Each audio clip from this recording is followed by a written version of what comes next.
thank you very much for doing this interview. First of all, please introduce yourself and tell us the reason why you came to Japan. Yeah, first of all, thank you very much for having me here. My name is Luis Treviño. I was born in Mexico, in a small town. Monterrey, Mexico. It's one of the second biggest cities in Mexico. Then when I was 1 year old, my parents moved to Chihuahua City. It's in the side of another state of Mexico. And meanwhile, I was living there for 80 years, about 80 years. And after that, I moved to San Diego, California, and where I spent about another 20 more years. Yeah. So mainly, I was living. I grew up in both places. My childhood was in Mexico, and then I continued living in San Diego, California. Mm-hmm. And after that, I met my wife. My wife is Japanese, and we dated for 4 or 5 years. And after that, we decided to move here to Japan. Okay. And I'm here in Japan. I'm gonna be 3 years from now, and I'm very happy living here. Since I moved here, I start over. I start from zero. I still getting to know, getting familiar with the environment, with the culture, and still learning Japanese and adapting to the new life. I'm working in a sports club in Yokohama City. So from my house to Yokohama, it takes about 1 hour 30 minutes by train. The environment there is mostly foreigners people. They're coming from different countries. All the members. It's a private club. Different countries. I interact with adult people, with kids. I work at the swimming pool as instructor and lifeguard, and other sports activities like such as summer camps, and it's all in English. So basically, the idea of this club is for foreigners to speak their language, or mainly English, but also we have Japanese members, and those who like to interact with English speakers. And also I have another. My side job is I teach karate once a week, and also I teach in English as a freelance. My hobby is still karate, and I retake it here when I when I came to Japan, since it's the mother of karate, and it makes me more attractive to me it was interesting to me to retake my karate, and currently I'm practicing and improving more, and so this is my main the way I'm living here. So. Okay. Tell us about the differences between your time in Chihuahua in Mexico, and then in San Diego, and then in Japan. What are the biggest differences, right? Work, lifestyle. What are the biggest differences between those cities? Wow, the biggest differences. These are huge differences. Starting from first, I need to compare between Mexico and the U.S. Okay. And the place that I live is in northern Mexico. Most people are familiar. It's a very common thing to. We have a lot of attachment with the border, with the southern U.S. So mostly, a lot of people are connected with the southern U.S. Northern people is very connected with the southern U.S. people there. So we have family, we have relatives in different ways. For example, in northern Mexico, we have uncles, cousins there because they immigrate back years, 10, 40, even 50 years. They immigrate to the United States. So we have that connection. And so it's very easy and it's very common to people move from northern Mexico to southern US.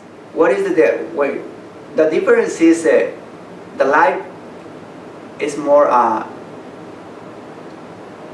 when it comes to the quality life is, in the US is very easy to find a job, unlike Mexico is hard. It's hard to, the type of jobs in Mexico is hard and you have to work really, really hard, and sometimes even you graduate from university or sometimes even it's hard to get a job there, and of course the pay. What you make in Mexico,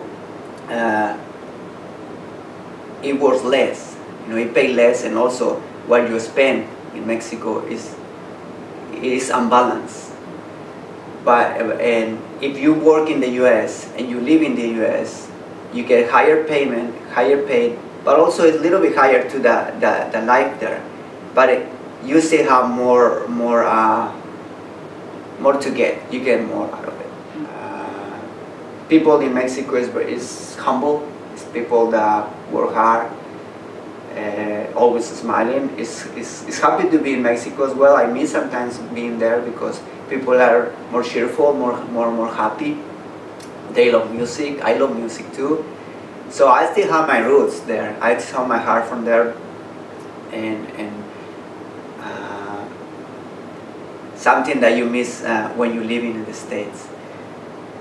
But if you're able to combine, if you are able to balance and having what you had in Mexico before, then you're able to improve your life and make a good living in the US. Okay, so we have those cities. Now, compared to Japan, there's gotta be some differences, right? Yes, and then now I moved to since I moved to Japan, now there is I would say that it's huge difference when it comes to the way people think, the way people are.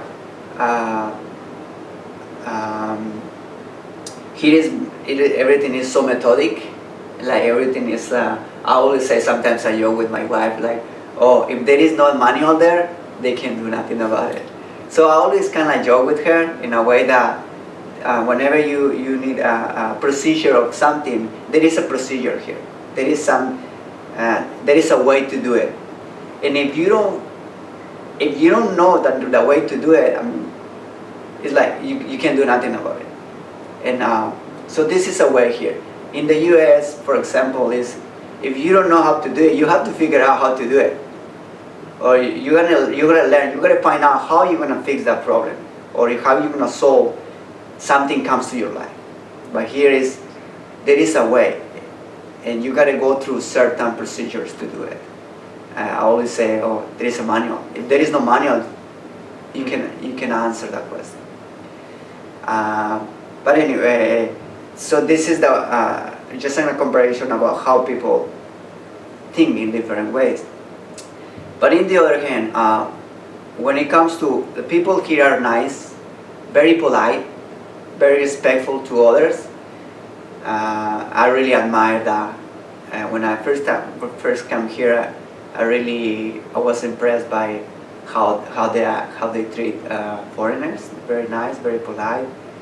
I remember one time I was riding my bike in the street and I lost my way to going back home. And I asked a person, oh, hey, could you please tell me the name of the street that I was looking for? And she pointed and she gave me the direction.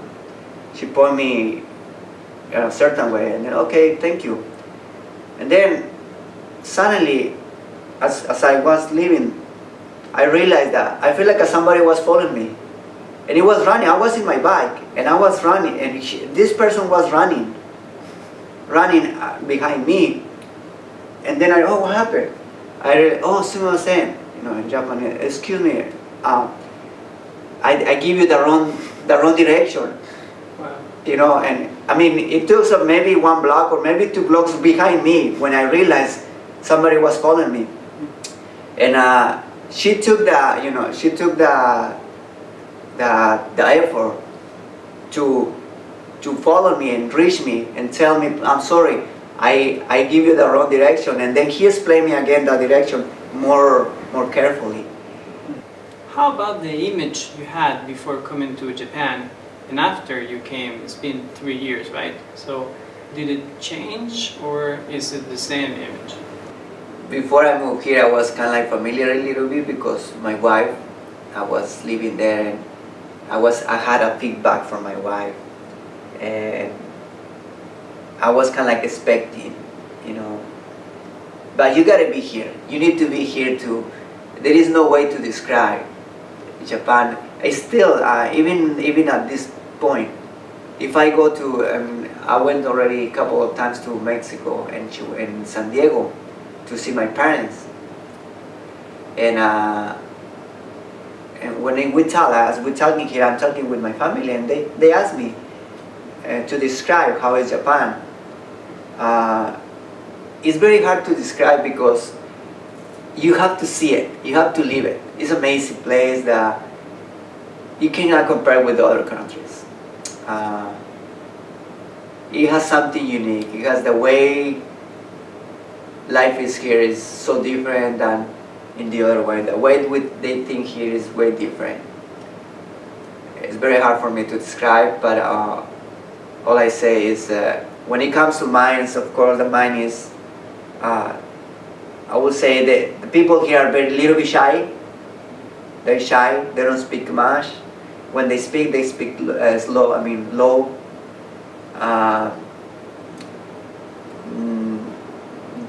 That's how the personality of people. As a city is a huge, it's amazing. It's hard to find directions when you are around here. It's not like in the US that the streets are straight, big avenues. Everything here is narrow. Everything is limited when it comes to space, but very, very well designed in a way. For example, if a house, I was surprised. I'm really impressed how in a small space, I will say, I don't know, 10 square meters, you're able to build a 3-story house. And how they manage to accommodate closets, bedrooms, and kitchen, appliances in the kitchen, and the living room, and even the carport, how they manage how to figure out to fit the car in the carport. It's amazing how they, it's very simple, but it's amazing how you're able to fit on that. Okay, so finally, could you give a message to the people who are not in Japan? They're thinking about coming to work or study here. What would you tell them? They shouldn't think about it, they should do it. It's such a good experience, either if they come in to study or either if they come in to work. It's always good to know other people. It's always, I'm still in the process to getting to know Japanese people. Each time is better for me. In the beginning it's hard. But once you get to know them, you realize that, you know, they make sense too, you know. And there is a lot of work here. There is a lot of good opportunities. I'm a witness, I can tell you that. I'm happy with my work here. And there is many other jobs there. And if you come in to study here or either working, I would say, just go ahead and do it. And that will be your best asset in your life, you know, coming to Japan. And I mean, this is one of the little countries. It has a lot to offer, so please come. And it's very attractive as a student studying here, and also as a working. It's gonna be, you won't regret it. I would say that. And people are very nice. Don't worry about it. People are not aggressive. It's not. They're shy, but they're very friendly, especially with foreigners. And yeah, go ahead and do it. I would say that. Okay. Okay. So thank you very much for doing this Welcome. interview, and thank you for coming today. Thank you so much.